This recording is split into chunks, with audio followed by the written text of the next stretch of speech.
lewat tapi dia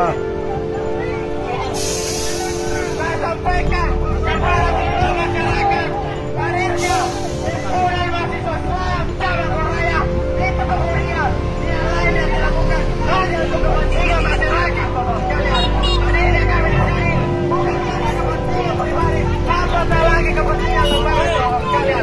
Maka saya sampaikan kepada seluruh masyarakat kita dari berkomunikasi dengan orang-orang yang terlibat dalam gerakan kita.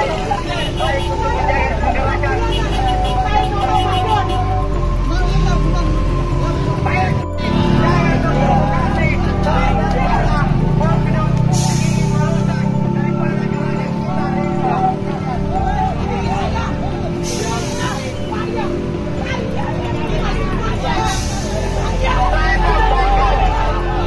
ini warga mau lewat tapi dia